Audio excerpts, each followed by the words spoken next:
Welcome to Triumph IAS. It's a daily mains practice question and answer series. This program is exclusively designed for UPSC CSE aspirants.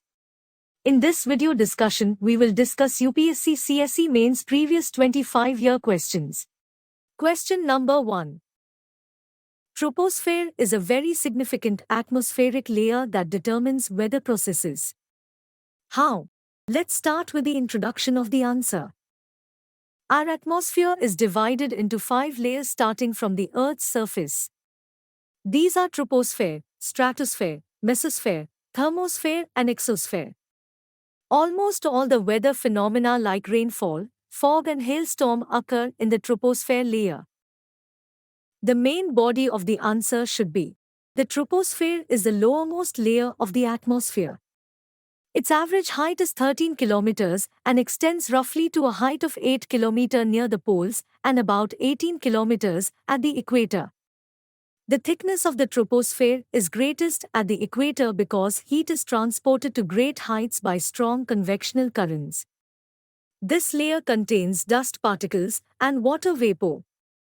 The temperature in this layer decreases at the rate of 1 degree C for every 165 m of height. This is the most important layer for all biological activity.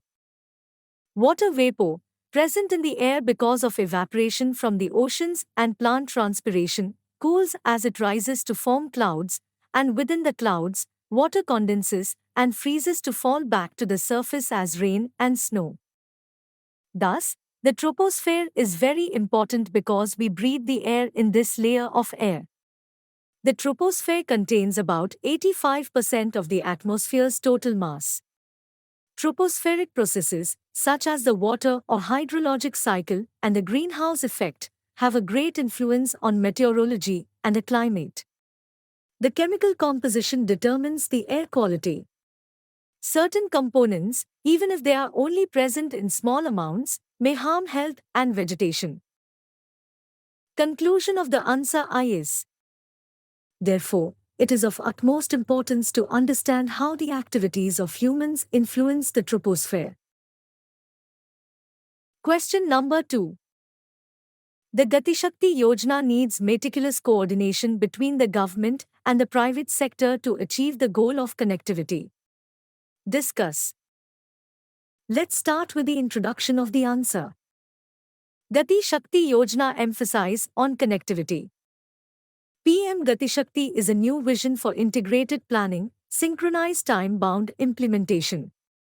PM Gati Shakti is an approach for growth accelerating trustworthy infrastructure through synchronized, holistic, integrated and comprehensive planning based on knowledge, technology and innovation.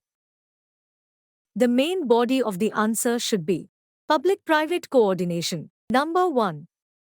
Public transport platforms such as the Indian Railways, metro trains, Regional Rapid Transit System, RRTS, interstate buses, Bus Rapid Transit, BRT, as well as aviation can no longer operate in isolation and must come together to provide integrated and seamless connectivity to commuters. Number 2. This needs to start with integrated planning for implementation of efficient interchanges. Number 3. There are huge contributions from private players in these projects, and time-bound manner has been assigned to these projects. Conclusion of the answer is: private sector has taken up great task of building infrastructure in the country through providing assistance in the Gati Shakti program. Question number 3. Discuss the types of organized crimes. Describe the linkages between terrorists' organized crime that exist at the national and transnational levels. Let's start with the introduction of the answer.